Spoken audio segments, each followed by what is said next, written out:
Okay, so I am just going to repeat a little on the formulas that we had derived for microscopes. ठीक है, कहां नहीं कर रहे भाई साहब, चलेंगे, क्या हो गया भैया, चलो।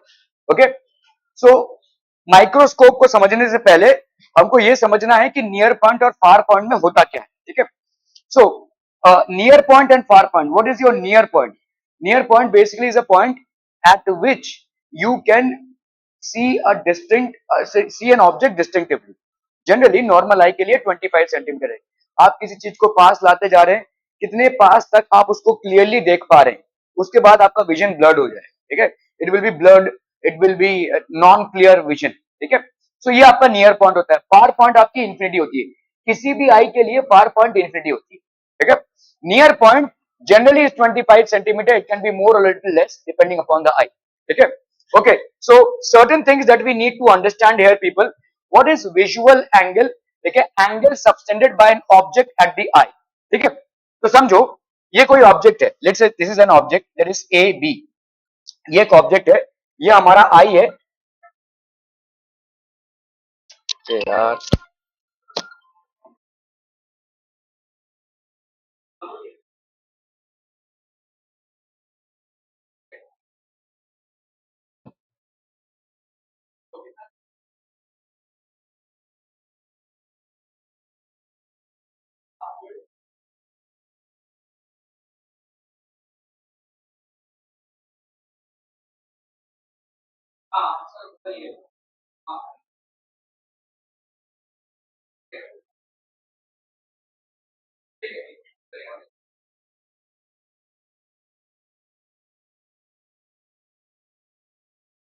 Okay, so basically what we have here is, यहाँ पे आपका एक angle subtended by an object at the eye. अभी देखो ये ऑब्जेक्ट है, ये आपका रेटिना है, यहां से आपका एक एंगल सबटेंडेड, जैसे ये थीटा एंगल है, तो रेटिना में आपका इसका इमेज बन जाएगा। ठीक है, रेटिना में ये इमेज बनेगा एट एन एंगल थीटा। ठीक है, इसी ऑब्जेक्ट को आप पास ला रहे हैं, ध्यान से देखिए, इस ऑब्जेक्ट को भाई साहब आप पास ला रहे हैं, क्या इसका हाइट चेंज हो रहा है? नहीं, लेकिन इसका एंगल चेंज हो जाएगा। ध्यान दीजिए, मैं अगर इसको अपने हाथ से दूर रखा हूं, इसका जो हाइट रहेगा वही रहेगा, but if I am bringing it close, then what is exactly happening, the angle that it is suspending with my eye is changing. ठीक है, तो समझ लो ये ऑब्जेक्ट है, अभी इसी ऑब्जेक्ट को अपन यहाँ पे ले आए, तो let's say it has change to now beta. ठीक है, तो यहाँ पे भी भाई साहब क्या हो जाएगा? बीटा, मतलब ये वाला आपका भाई साहब रेटिना में ऐसा इमेज बनेगा। क्या ये समझ में आ रहा है? ठीक है, ओके, तो विजुअल एंगल बेसिकली होता क्या है बच्चा party? Visual angle is basically the angle that is subtended by an object at the eye. इसको लिख लीजिए, क्योंकि इसके आगे आपके जो मतलब सिंपल माइक्रोस्कोप को अगर आपने ठीक से समझ लिया, you will be able to understand compound microscope and you will be able to understand telescope as well. ठीक है, ये मेरा दूसरा प्रयास है आपको ये वाला समझाने का, लास्ट टॉपिक है, so let's close it well. Okay, अभी समझो थीटा आपका मैक्सिमम लेंथ ऑफ इमेज। ठीक है, थीटा आपका क्या करेगा भाई साहब? This is basically theta. ठीक है, ये आपका जितना लेंथ होगा इमेज का उतना ही भाई साहब बढ़ेगा ये। ठीक है, okay, so height of object is generally directly proportional to the visual angle. समझ में आ रहा है भाई साहब ये? ठीक है, जैसे जैसे भाई साहब आपका हाइट हाइट आपका सेम ही है, लेकिन विजुअल एंगल आपका चेंज होता जा रहा है। ठीक है, विजुअल एंगल आपका चेंज होता है, closer the object more will be the visual angle. जितना ज्यादा ऑब्जेक्ट आपका क्लोज आता जाएगा विजुअल एंगल बढ़ता जाएगा। ठीक है, सो हम यहाँ पे बोल सकते हैं for naked eye at D, मतलब जिस आई पे आपने कोई भी मैग्नीफाइंग ग्लास नहीं है, कुछ नहीं है, जस्ट अ नेकेड आई। ठीक है, for naked eye at D visual angle is maximum. कैसे भाई? देखो डी क्या है? आपका नियर पॉइंट। समझ में आ रहा है? 25 सेंटीमीटर, चलो हम मान लेते हैं, let's say my eye is normal, so my near point is 25 centimetre. If an object is placed at 25 centimeter, it will cast an angle with my eye. Let's say ये D है, it will cast an angle with my eye. For naked eye at D, visual angle is maximum. क्योंकि इसके बाद आपका vision ही नहीं रहेगा तो visual angle क्या करेंगे? मतलब इसके बाद तो आपका क्लियरली वो दिखेगा ही नहीं। तो नेकेड, तो आप देखो जैसे जैसे ऑब्जेक्ट को पास लाते जा रहे हो ये विजुअल एंगल बढ़ता जाएगा at a position D, which is basically what the minimum distance है आपका, डिस्टेंस ऑफ डिस्टिंक्ट विजन। ठीक है, तो इस पोजीशन पे नियर पॉइंट है आपका, ये विजुअल एंगल हो जाएगा आपका मैक्सिमम विजुअल एंगल। क्या ये बातें समझ में आ रही है? क्योंकि इसके बाद तो विजन ही नहीं रहेगा तो विजुअल एंगल क्या करेंगे हम? ठीक है, are we clear?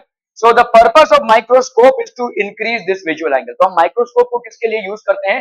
To increase this visual angle. इस विजुअल एंगल को बढ़ाने के लिए हम माइक्रोस्कोप को यूज कर रहे हैं। ठीक है, clear?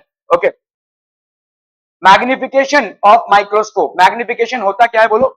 Visual angle formed at bye final image upon visual angle formed by the object at D.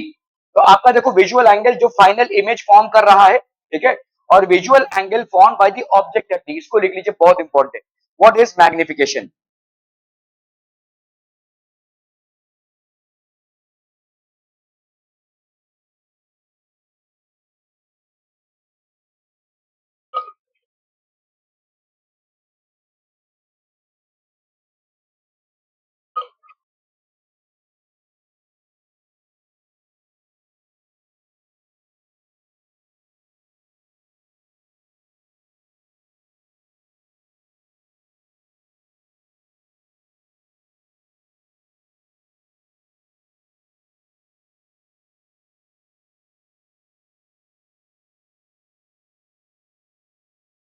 ठीक है, तो ये हो जाएगा आपका, देखो समझ लो, ये आपने कोई ऑप्टिकल इंस्ट्रूमेंट यहाँ पे यूज किया है, कोई लेंस यूज किया है, ठीक है, और इसको, चलो एक माइक्रोस्कोप आपने यूज किया है, ठीक है, आपका भाई साहब ये ऑब्जेक्ट है और कैसे भी तरीके से आपको ये इमेज मिल रहा है, ठीक है।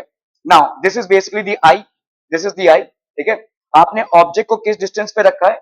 Least distance of distinct vision पे रखा है, और इसका इमेज बन रहा है ये, ठीक है।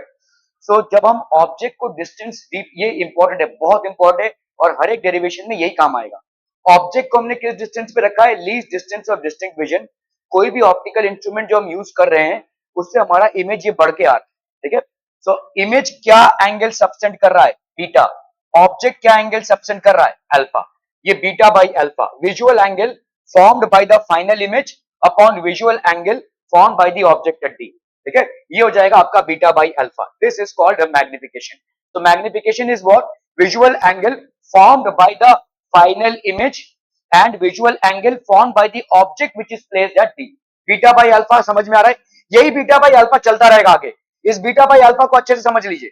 अगर आपने इसको अच्छे से समझ लिया, आपको सिंपल माइक्रोस्कोप और कंपाउंड माइक्रोस्कोप दोनों में भी प्रॉब्लम नहीं आएगा, ठीक है। क्लियर है? Are B clear on this one people? Okay, तो what is magnification? visual angle which is subtended by the final image at the eye upon visual angle which is subtended by the object which is placed at the minimum distance of distinct vision। ये आई पे depend करेगा। D की value generally 25 centimetre होती है, ठीक है। Okay, so simple microscope, इसीलिए आप देखोगे इस सिंपल माइक्रोस्कोप या कंपाउंड माइक्रोस्कोप में सारे डेरिवेशंस में आप 25 सेंटीमीटर नहीं लेते हैं, आप बार बार डी लिखते जाते हैं, क्योंकि डी आपका इंडिविजुअल बेसिस पे है, थोड़ा ऊपर नीचे इधर उधर हो सकता है, ठीक है। So when an object is between, अभी आप देखो किसी कॉन्वेक्स लेंस को अगर आप देखते हो भाई साहब, whenever you are basically taking a convex lens, so let's say if I happen to draw the principal axis, ये हो गया भाई साहब आपका प्रिंसिपल एक्सिस, ठीक है, और यहाँ पे हमने लेट्स से एक कॉन्वेक्स लेंस को रख दिया है। This is basically the convex lens.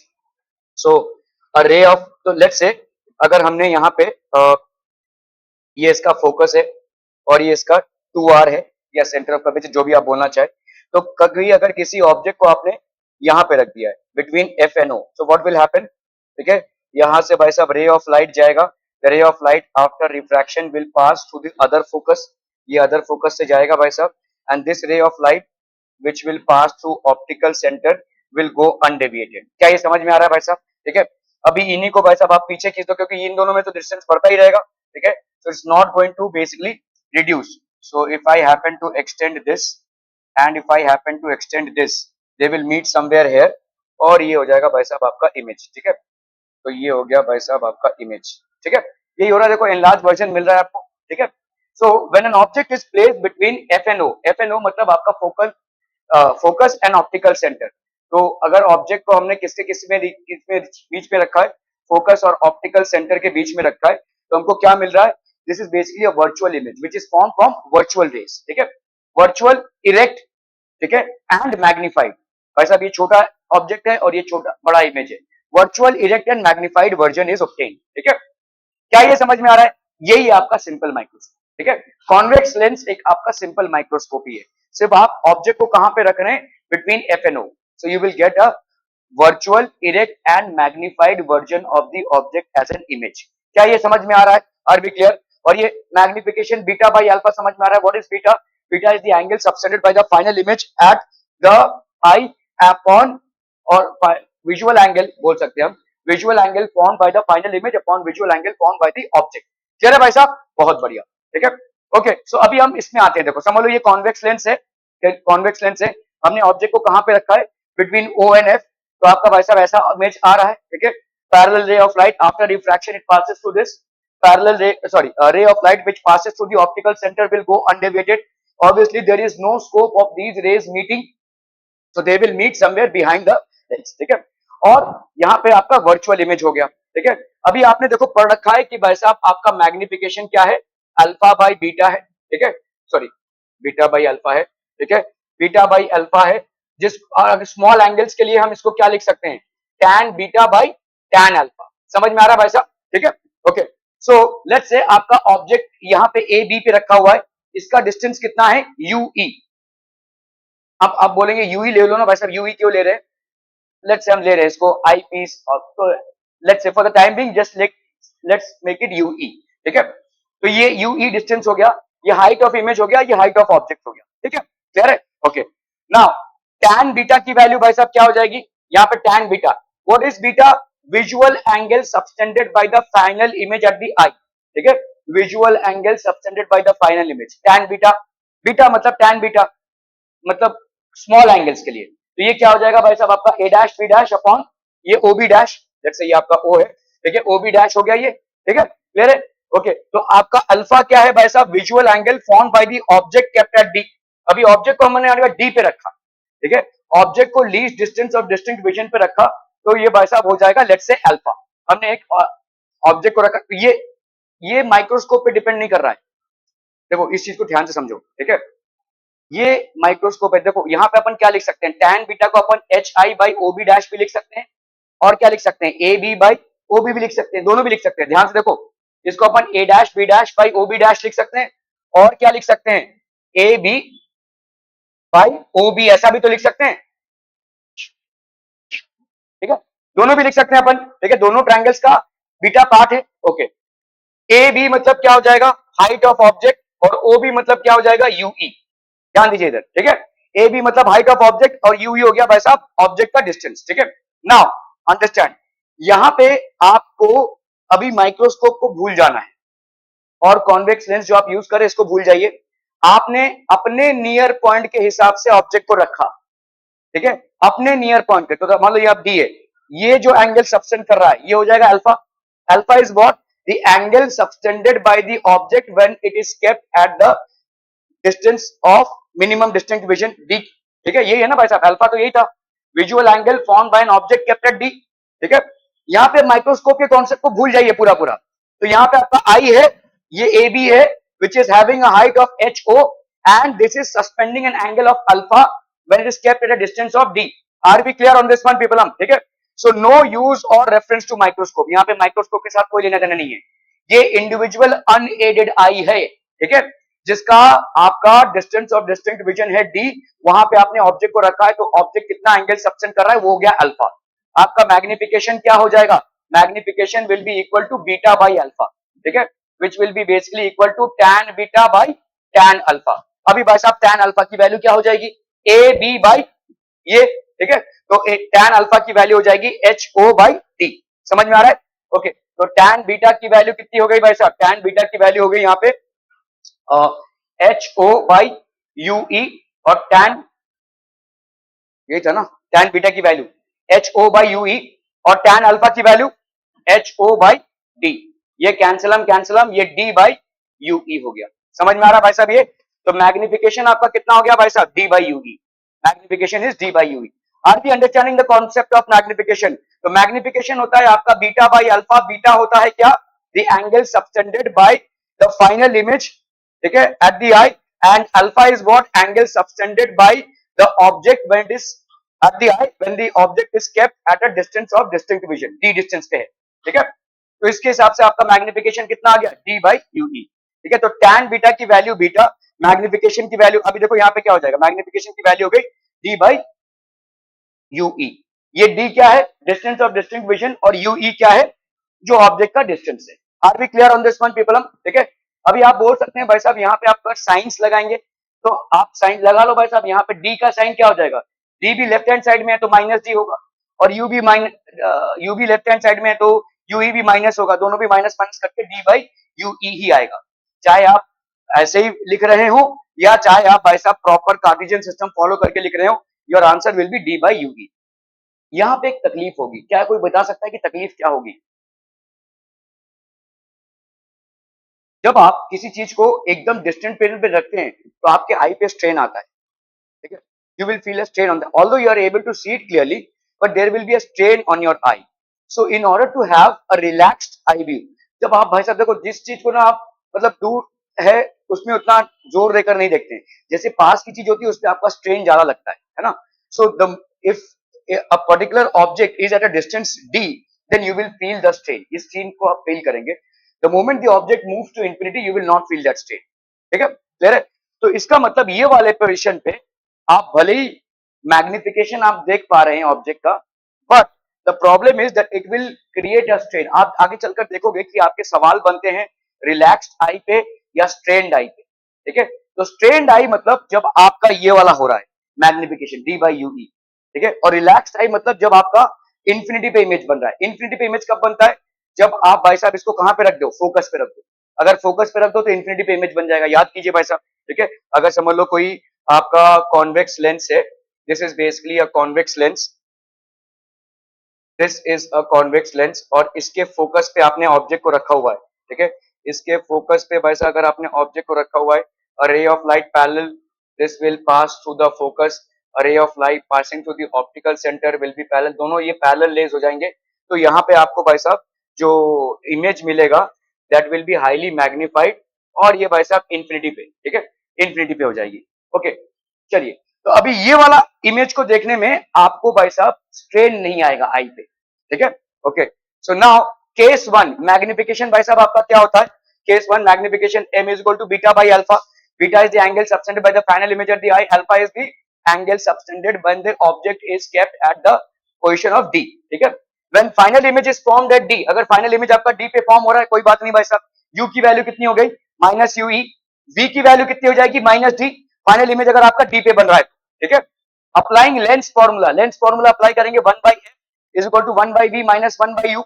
1 by F लिखा आपने, ये 1 बाई वी की जगह पे आप क्या लिख रहे हो माइनस डी, तो माइनस 1 बाई डी, और यहाँ पे क्या हो जाएगा माइनस माइनस 1 बाई यूवी, क्योंकि यू की वैल्यू क्या है यूई, तो ये हो जाएगा कितना भाई साहब 1 by F is equal to minus 1 by D plus 1 by Yui.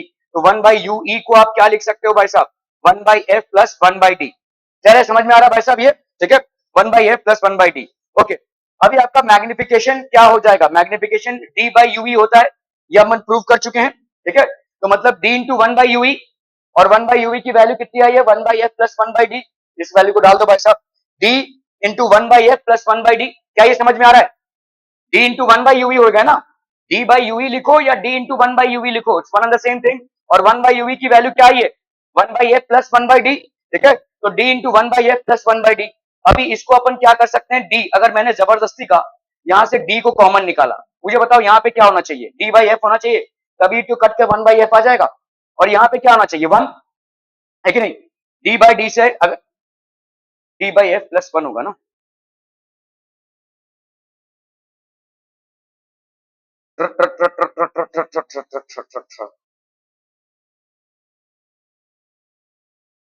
हाँ, तो यहाँ पे देखो डी है 1 by F plus 1 by D है ना, तो अगर मैंने डी को बाहर निकाला, यहाँ पे अगर डी को बाहर निकाला तो ये डी और डी कैंसिल होगा तो 1 बाई डी आ जाएगा, क्या ये समझ में आ रहा है, ठीक है। डी जबरदस्ती का हमने डी को बाहर निकाला, ये डी और डी को कैंसिल करो कितना आएगा 1 बाई एफ, ये डी और डी को कैंसिल करो कितना आएगा 1 बाई डी, ठीक है। तो अगर हम ऐसा करते हैं तो ये कितना हो जाएगा 1, तो दिस विल बी, और ये कितना हो जाएगा 1, तो this will B 1 into 1 plus D by F, तो ये हो जाएगा 1 प्लस डी बाई एफ, तो आपका मैग्निफिकेशन कितना हो गया 1 प्लस डी बाई एफ। ध्यान रहे ये मैग्निफिकेशन क्या होगा जब आपका इमेज कहां पे बन रहा है डी पे बन रहा है, ठीक है, और जब इमेज आपका डी पे बन रहा है तो this will cause certain amount of strain in your eyes, ठीक है, रिलैक्स्ड विजन नहीं होगा, ठीक है। तो मैग्निफिकेशन आपका कितना हो गया भाई साहब 1 plus D by F. Are we clear to the derivation people? ठीक है, समझ में आ रहा है ये? ओके, ये हो गया case 1 magnification. Case 2 magnification for normal adjustment, that is no strain to eyes. आप इमेज को तो देख रहे हैं लेकिन आपके आई में कोई स्ट्रेन नहीं आ रहा है, रिलैक्स विजन। ठीक है, तो रिलैक्स विजन में v की वैल्यू क्या हो जाएगी? v की वैल्यू -d नहीं होगी। ठीक है, v की वैल्यू हो जाएगी भाई साहब इंफिनिटी, तब आपका रिलैक्स विजन है। ठीक है, अगर इंफिनिटी होती है तो अगेन मिरर फॉर्मूला लगा लो भाई साहब, 1/f is equal to 1/v minus 1/u। अभी यहाँ पे 1/f is equal to 1 infinity minus minus 1/ue, तो यहाँ पे 1/f is equal to 1/ue हो गया भाई साहब। समझ में आ रहा है ये? 1/f is equal to 1/ue। Okay, देखो यहाँ पे 1/f is equal to 1/ue। क्या ये समझ में आ रहा है भाई साहब? ओके, अभी हम आते हैं भाई साहब मैग्निफिकेशन पे। मैग्निफिकेशन आपका कितना है भाई साहब? d/ue। ठीक है, तो मैग्निफिकेशन d/ue है, मतलब d इंटू 1/ue है, मतलब कितना हो जाएगा? d इंटू भाई साहब 1/ue है, मतलब 1/f भी लिख सकते हैं अपन इसको। ठीक है, तो ये हो जाएगा d/f भी लिख सकते हैं, d/ue भी लिख सकते हैं या d/f भी। तो टू केसेस आर पॉसिबल। एक तो आपका magnification is equal to 1 plus d/fe which will happen for a strained eye. आप भले ही बड़ा इमेज देख पाएंगे but your eyes will be strained. और दूसरा भाई साहब नॉर्मल एडजस्टमेंट में यहाँ पे रिलैक्स आई में कितना हो जाएगा? m की वैल्यू हो जाएगी d/f या d/ue भी लिख सकते हैं। समझ में आ रहा है ये? तो मैग्निफिकेशन की जो स्ट्रेन्ड वैल्यू आई है वो क्या आई है? 1 प्लस d/f, और मैग्निफिकेशन का जो नॉर्मल वैल्यू आया है वो आया है आपका d/f। ठीक है, ये स्ट्रेन्ड मतलब आपका इमेज कहां पे बन रहा है? d पे, और यहाँ पे इमेज कहां पे बन रही है भाई साहब? इंफिनिटी पे। इसको अपन और क्या लिख सकते हैं? d/ue भी लिख सकते हैं। ठीक है, क्लियर है? ओके, तो आप देखो भाई साहब मैग्निफिकेशन की वैल्यू क्या हो जाएगी? d/fe से लेकर 1/d/fe तक। भाई d/fe से ऑब्वियसली 1 प्लस d/fe ग्रेटर ही होगा। So magnification will have a value from d/fe to 1 plus d/fe। ठीक है, are we clear on this one people? Okay, कहां पे भाई साहब आपके यूज होते हैं सिंपल माइक्रोस्कोप? तो this was the concept of simple microscope. Watch makers and jewellers, ठीक है, use a magnifying glass for having a magnified view of small parts of watches and the fine jewelry work. In magnifying the printed layers in a book, textures of fibers or threads of a cloth, engravings, details of stamp, etc. Magnifying glass is used in science labs for reading vernier scales, etc. तो magnifying glass, magnifying glass basically simple microscope है। अभी simple microscope के magnifying power को अगर बढ़ाना है तो हम कंपाउंड माइक्रोस्कोप पे आते हैं। ठीक है, ओके, कुछ चीजें हैं जो जानना जरूरी है। Least distance of distinct vision, that is D, the minimum distance from the I at which the eye can see the objects clearly and distinctively without any strain is called the least distinct of distinct vision. For example, for normal eye it is 25 centimeter. Near point, the nearest point from the eye at which an object can be, generally आपका near point और least distant of distinct vision are the same. ठीक है, 25 centimetre होता है। far point ये अलग अलग eyes के लिए अलग अलग होता है लेकिन सबका इंफिनिटी होगा। ठीक है, so the furthest point from the eye at which an object can be seen clearly by the eye is called the far point of the eye. For a normal eye, the far point is infinity. Accommodation, accommodation मतलब जब दूर की चीज को आप देखते हैं और जब पास की चीज को देखते हैं तो आपका आई का फोकल लेंथ एडजस्ट होता है। ठीक है, अभी अगर मैं इसको देख रहा हूं तो ये क्या हो जाएगा? ओझल हो जाएगा, है ना, ये ब्लरी होगा। और अब अगर इसको देख रहा हूं तो ये ब्लरी हो जाएगा। क्लियर है? समझ में आ रहा है ये? इसको अपन बोलते हैं पावर ऑफ एकोमोडेशन। आपके डिस्टेंस के हिसाब से आपके आई लेंस का एकोमोडेशन हो रहा है। ठीक है, so it is the ability of the eye lens to due to which it can change its focal length so that images of the objects at various distances can be formed on the retina. Power of accommodation, the power of accommodation of the eye is the maximum variation of its power for focusing on near and far objects. For a normal eye, the power of accommodation is over 4 diopters. ठीक है, magnifying power is express with the unit x। आपने देखा रहेगा 40x camera, 50x camera, इसका मतलब क्या है? 40 times zoom कर सकते हैं आप। ठीक है, ये जो आपका कॉन्फ़िगरेशन होता है जनरली मोबाइल के कैमरे 20 टाइम्स जूमिंग, 40 टाइम्स जूमिंग, ये बेसिकली है क्या? मतलब 40-50 गुना जूम कर सकता है। ठीक है, the magnifying power is expressed in a unit x। So if a magnifying glass produces an angular magnification of 10, it is called 10x magnification. ठीक है, magnifier. A simple microscope has a limited maximum magnification of about 10, इससे ज्यादा नहीं जाएगा। magnifying glass है। ठीक है, for a realistic focal length, for much larger magnification we use two convex lens, one enhancing compounding the effect of the other. This is known as compound microscope. ठीक है, इसको अपन बोलते हैं compound microscope. कुछ तो आपके भाई साहब जो फॉर्मूलेज हैं उसमें क्या है भाई साहब सिंपल माइक्रोस्कोप में, ध्यान से देखिए इसका, इसको लिख भी लीजिए चाहे तो क्योंकि ये कंफ्यूजिंग हो सकता है। When the final image is form at the least distinct of distinct vision, मतलब v की वैल्यू जहां पे क्या है minus D, when the final image is formed at the least distance of distinct vision then magnification क्या हो जाएगा 1 plus D by F. We have proved this, ठीक है। When the final image is formed at infinity, ये वाला आपका strained vision होगा, this will be strained vision, ठीक है। और ये वाला भाई साहब आपका क्या होगा, रिलैक्स्ड विजन होगा, this will be relaxed vision, ठीक है। when the final image is formed at infinity the magnifying power m is equal to d by f। आप भी क्लियर, ठीक है। चलिए भाई साहब ये वाला सवाल करना है फटाफट फटाफट, quick quick quick. a thin convex lens, NCERT का सवाल है, of focal length 5 centimeter is used as a simple microscope by a person with normal near point, आपका दिया हुआ है d की वैल्यू कितनी है 25 centimetre. what is the magnifying power of the microscope, कितना हो जाएगा मैग्नीफाइंग पावर, कैसे, तो 1 प्लस 5 आपका 6 हो जाएगा, ठीक है। आपका magnification will be what will be the magnification, this will be magnifying आपका यहाँ पे here f is equal to कितना हो गया 5 सेंटीमीटर, d की वैल्यू हो गई 25 सेंटीमीटर, तो magnifying power m is equal to 1 plus D by F. तो आप यहाँ पे कर लो 1 प्लस d की वैल्यू यहाँ पे कितनी आई है भाई साहब 25 और f की वैल्यू है यहाँ पे 5, तो दिस विल बी 6, ठीक है। मैग्निफिकेशन का कोई यूनिट नहीं होता है, आपने शायद 6 सेंटीमीटर बोला, मैग्निफिकेशन का कोई यूनिट नहीं होगा, it will be number of times angularly or by height the image is magnified, it will have its a unitless quantity, ठीक है।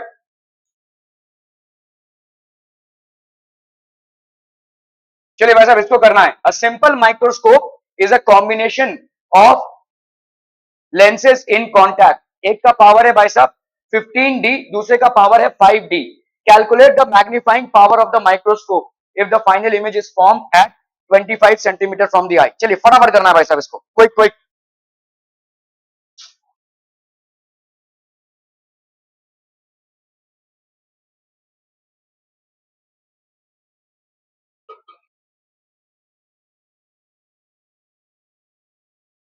हो गया, done done done,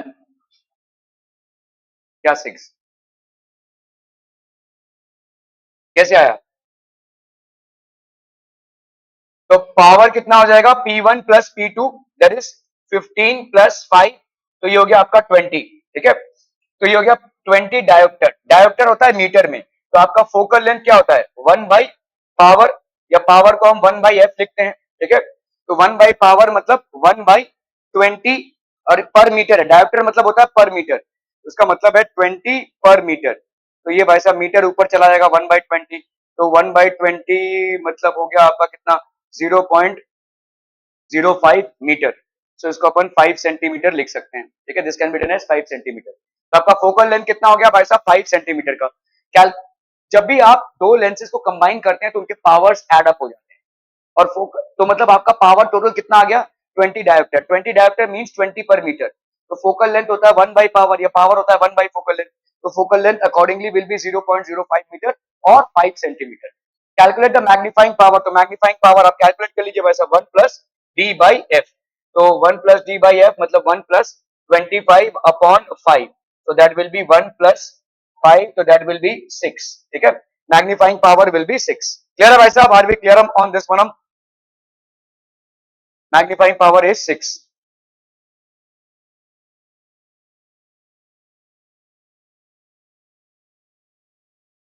An object is seen through a simple microscope of power 10D, ठीक है।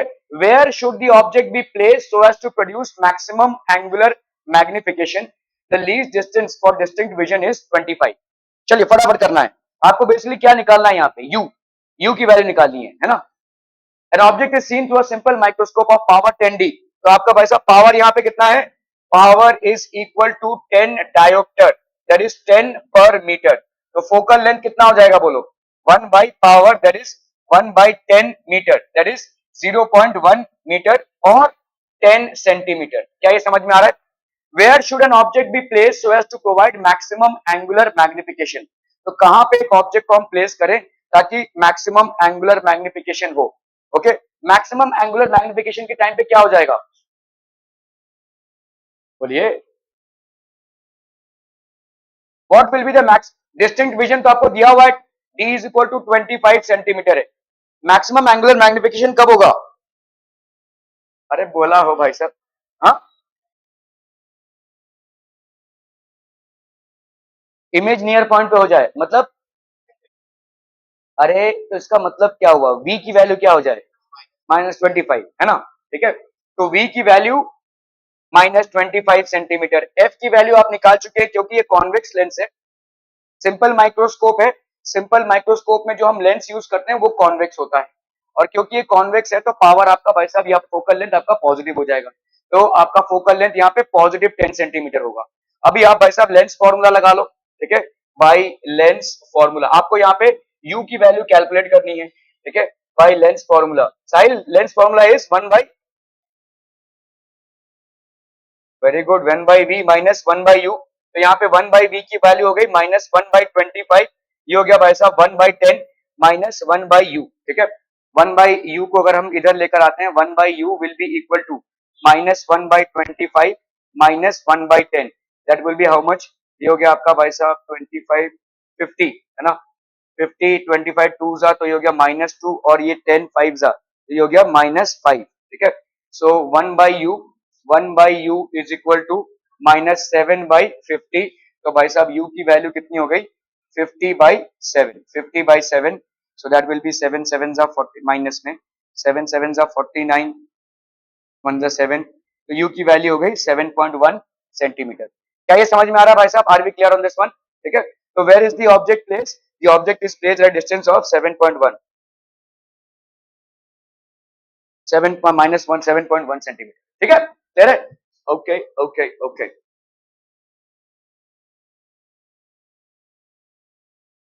A simple microscope is rated 5x for a normal relaxed eye।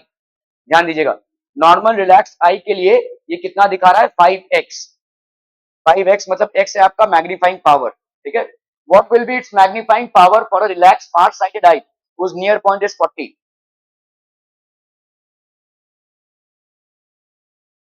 Strained eye के लिए magnifying power कैसे निकालते हैं? स्ट्रेन्ड आई के लिए m is equal to 1 plus D by f, और रिलैक्स्ड आई के लिए डी बाई एफ, ठीक है। रिलैक्स्ड आई के लिए a simple microscope, normal relaxed eye के लिए, फॉर नॉर्मल रिलैक्स्ड आई के लिए भाई साहब आपका डी का वैल्यू कितना होगा?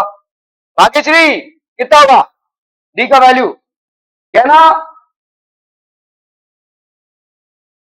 So this will B 25 centimetre, ठीक है। तो यहां पे आपका मैग्नीफाइंग पावर कितना है? 5, तो आप सीधा लिख दोगे यहां पे 5।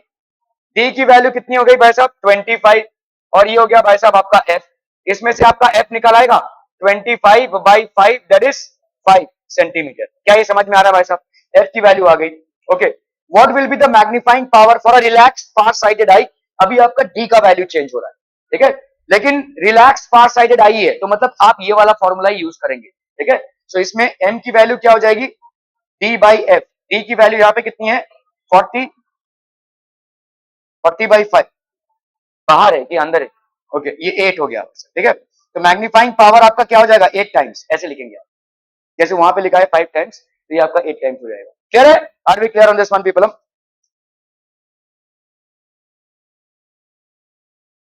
So hence the magnifying power of the simple microscope is 8 times in the second case. Are we clear to this one? बहुत बढ़िया भाई साहब, बहुत बढ़िया।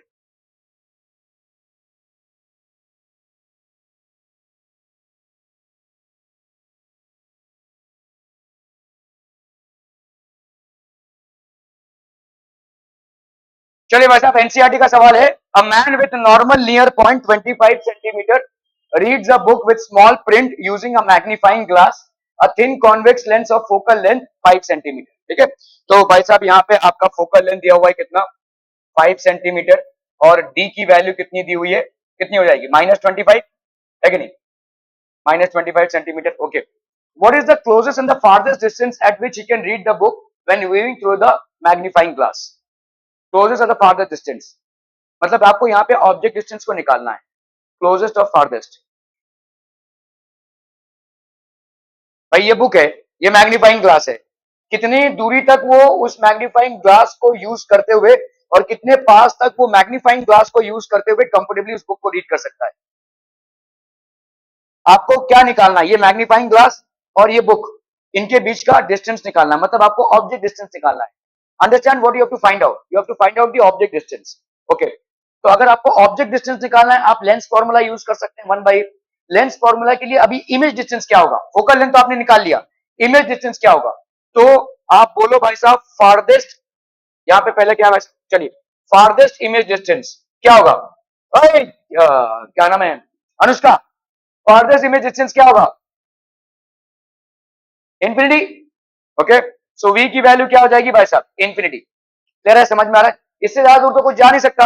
अब लगा लो भाई साहब 1/f is equal to 1/v minus 1/u, ठीक है, 1/f मतलब हो गया आपका 1/5 इज इक्वल टू 1/v, मतलब ये हो गया 1/इंफिनिटी, ठीक है, माइनस माइनस 1/u, समझ में आता है भाई साहब, ठीक है। तो 1/u की वैल्यू कितनी हो गई भाई साहब, 1/5, तो u की वैल्यू कितनी हो गई, 5 सेंटीमीटर, ठीक है।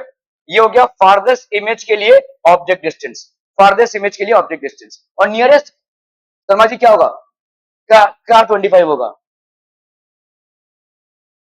कौन सा डिस्टेंस, देखा, ऑब्जेक्ट डिस्टेंस की इमेज डिस्टेंस, इमेज डिस्टेंस होगा ना भाई साहब। देखो यहाँ पे तुमने इमेज डिस्टेंस को क्या माना, इंफिनिटी, और ऑब्जेक्ट डिस्टेंस को, इमेज डिस्टेंस को यहाँ पे क्या मानोगे, 25 सेंटीमीटर से पास, और आप डिस्टिंक्टली नहीं देख सकते, ठीक है। तो आपका यहाँ पे नियरेस्ट इमेज डिस्टेंस,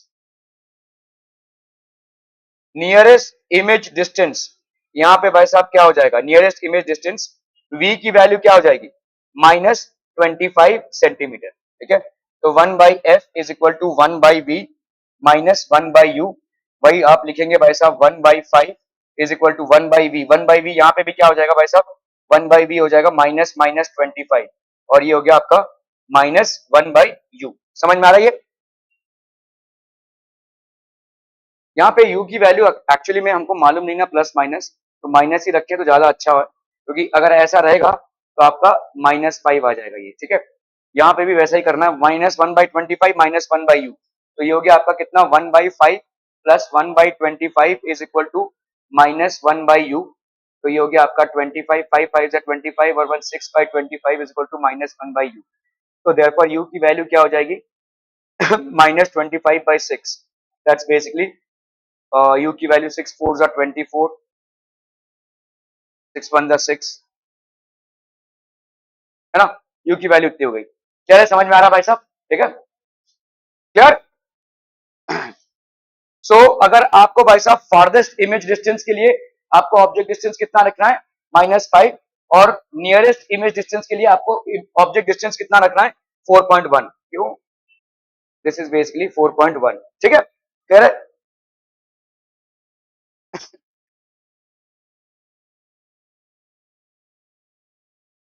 तो 25/6 भाई साहब 4.1 आया था हमारा, क्या 4 6 4 जा 24, 2 मतलब आगे गए हैं ये, ठीक है, क्लियर है, are we clear on this one, okay. What is the maximum and minimum angular magnification possible using the above microscope. तो आपका भाई साहब मैक्सिमम और मिनिमम एंगुलर मैग्निफिकेशन क्या हो जाएगा, देखो एंगुलर मैग्निफिकेशन क्या होता है, यहाँ पे m is equal to D by u, है कि नहीं, डी बाई यू ई, जो भी हमने पहले लिखा था ना, डी बाई यू ई। तो यहाँ पे आपका अगर मिनिमम है, मिनिमम में कौन सा उठाएंगे, तो मिनिमम में कौन सा हो जाएगा, मिनिमम में जिसकी वैल्यू कम होगी, ये 4.1 है, और ये वाला किधर गया 5, तो ये आपका मिनिमम हो जाएगा। तो d हो गया आपका 25/5, ये हो गया मिनिमम मैग्निफिकेशन, दैट इज 5, और मैक्सिमम मैग्निफिकेशन आपका भाई साहब क्या हो जाएगा, d 25/4.1, तो कितना वैल्यू आ गया भाई साहब आपका, कितना ही वैल्यू आ रहा है भाई साहब, ये एक काम करो, यहाँ पे ये 25/6 है ना, तो ऐसे लिख लो, मैक्सिमम मैग्निफिकेशन विल बी 25/6, तो ये हो गया 6, स्ट्रेट आंसर, ठीक है। मैक्सिमम मैग्निफिकेशन हियर इज 6 और मिनिमम मैग्निफिकेशन हियर इज 5, ठीक है, समझ में आ रहा है ये angular magnification, okay okay okay. ये सवाल थोड़ा सा इंपॉर्टेंट है, क्योंकि इसका जो सेकंड पार्ट है that is more important, NCERT का सवाल है, सीबीएसई में भी आ चुका है, ठीक है, okay. A figure is divided into squares, each of side 1 mm square. एक square है basically. It is being viewed at a distance of 9 cm through a magnifying glass. तो भाई साहब u e की वैल्यू कितनी हो गई 9 सेंटीमीटर, ठीक है, through a magnifying glass of converging focal length है आपका भाई साहब कितना 10 सेंटीमीटर, इसको -9 मान सकते हैं क्योंकि आपका मैग्नीफाइंग ग्लास है, सो ऑब्वियसली ये कन्वर्जिंग लेंस होगा तो उसका फोकल लेंथ आपका पॉजिटिव हो जाएगा, ठीक है। Okay, now what is the magnification produced by the lens, how much is the area, तो मैग्निफिकेशन भाई साहब कितना हो जाएगा, पहले तो आप भाई साहब यहाँ पे मैग्निफिकेशन अगर निकालना तो v की वैल्यू फाइंड कर लो, 1/f is equal to 1/v minus 1/u, तो 1/v की वैल्यू क्या हो जाएगी 1/f plus 1/u, that is how much 1/f is 1/10 plus 1/u that is minus 1/9, so this is going to be how much यार 10 और 9 भाई साहब हो गया 90 और इधर आ गया 10 माइनस नहीं सॉरी 9 माइनस 10, तो ये हो गया -1/90, ठीक है। So 1/v is equal to -1/90, so therefore v की वैल्यू हो गई -90 सेंटीमीटर। क्या ये समझ में आ रहा है भाई साहब, v की वैल्यू हो गई -90 सेंटीमीटर। मैग्निफिकेशन होता क्या है, चाहे लेंस ले लो चाहे कुछ भी ले लो, हम यहाँ पे v बाई यू लिख सकते हैं कि नहीं, ठीक है, मॉड में लिख लो, ठीक है। v की वैल्यू कितनी है भाई साहब -90 और u की वैल्यू यहाँ पे कितनी है -9, तो ऑब्वियसली हो जाएगा 10 टाइम्स, ठीक है, 10 टाइम्स का मैग्निफिकेशन हो रहा है। अभी अगर 10 टाइम्स का मैग्निफिकेशन हो रहा है, आपका जो स्क्वायर था वो 0.1 मिलीमीटर का था, तो अभी 10 गुना बढ़ गया, उनका बहुत नींद आ रही है कि नहीं, ठीक है, तो 10 गुना बढ़ गया भाई साहब, तो 10 गुना बढ़ गया तो मतलब दोनों साइड से 10 गुना बढ़ जाएगा, है ना, तो 10 का स्क्वायर इंटू 0.1 या 1 सॉरी 1 मिलीमीटर है ना, दोनों साइड से बढ़ जाएगा। देखो पहले वाले का कितना हो जाएगा भाई साहब, पहले वाले का 1 मिलीमीटर है ना एक साइड, तो इसका अभी बढ़कर क्या हो जाएगा 10 गुना बढ़ गया, 10 गुना का मैग्निफिकेशन है, तो ये हो जाएगा 10 मिलीमीटर। लेंथ का ब्रेथ का कितना हो जाएगा, ये हो गया लेंथ, ब्रेथ का कितना हो जाएगा अगेन 1 मिलीमीटर, तो ये भी बढ़कर कितना हो जाएगा 10 मिलीमीटर, ठीक है। तो न्यू एरिया कितना हो जाएगा 10 इंटू 10 दैट इज 100 मिलीमीटर का स्क्वायर, जिसको अपन 1 सेंटीमीटर स्क्वायर भी लिख सकते हैं, ये हो जाएगा नया साइज स्क्वायर का, ठीक है, क्लियर है। मैग्नीफाइंग पावर क्या होता है, मैग्नीफाइंग पावर देखो, मैग्निफिकेशन और मैग्नीफाइंग पावर दोनों अलग चीजें हैं। मैग्निफिकेशन होता क्या है v बाई यू, और मैग्नीफाइंग पावर क्या होता है d बाई यू या d बाई एफ जो आप लिखते हैं, या 1 प्लस d बाई एफ जो आप लिखते हैं, दो आर टू डिफरेंट थिंग्स, और इसी पे सेकंड क्वेश्चन है आपका, ठीक है। तो चलिए अभी हम मैग्नीफाइंग पावर लिखेंगे, तो आपका मैग्नीफाइंग पावर, मैग्निफिकेशन जो आपने निकाला वो v बाई यू है, मैग्नीफाइंग पावर जो निकालेंगे वो d बाई यू। अभी d की वैल्यू भाई साहब कितनी है 25 9, जो भी आपका आंसर आ जाएगा 2.8। अभी सेकंड क्वेश्चन में ये पूछा है is magnification equal to the magnifying power, if yes explain और नो एक्सप्लेन, तो नो इट इज नॉट, क्योंकि मैग्नीफाइंग पावर आपका 25/9 आया है और मैग्निफिकेशन कितना आया है भाई साहब 9 सॉरी 10, ठीक है। Magnification of an image by a lens and angular magnification और मैग्नीफाइंग पावर, मैग्नीफाइंग पावर का दूसरा नाम है भाई साहब एंगुलर मैग्निफिकेशन, मैग्नीफाइंग पावर का दूसरा नाम है angular magnification of an optical instrument are two separate things, ठीक है। The latter is the ratio of angular size of the object which is equal to the angular size of the image even if the image is magnified, ठीक है, to the angular size of the object placed near point, ठीक है। thus magnification is, तो magnification भाई साहब जो होता है उसका मैग्नीट्यूड क्या होगा v by u and magnifying power will be d by u, समझ में आ रहा है, ये मैग्निफिकेशन जो होगा वो होगा v by u, मॉड में ले लो भाई साहब इसको, और मैग्निफिकेशन पावर जो होगा वो हो जाएगा भाई साहब d by u या 1 plus d by f as applicable, समझ में आ रहा है ये, so these are two different things, clear clear clear, okay. Magnifying power angle से रिलेटेड है, मैग्निफिकेशन का एंगल से रिलेशन नहीं है, height of the image upon height of the object या distance of the image upon distance of the object, ये आपका magnification हो गया। मैग्नीफाइंग पावर है आपका ये कितना सस्पेंड कर रहा है एंगल, और इसी ऑब्जेक्ट को अगर हमने भाई साहब डिस्टेंस डी पे रखा था तो कितना विजुअल एंगल ये सस्पेंड कर रहा है, this ratio is magnifying power, समझ में आ रहा है ये, ठीक है, this ratio is basically magnifying power. Okay okay okay, ये आपका छोटा सा नन्ना सा प्यारा सा क्या है होमवर्क, बहुत बढ़िया भाई साहब, इतने इंटेलिजेंट लोग हैं आप लोग, क्या बात है आपका, ये तो सेशन खत्म हो गया भाई साहब आज का।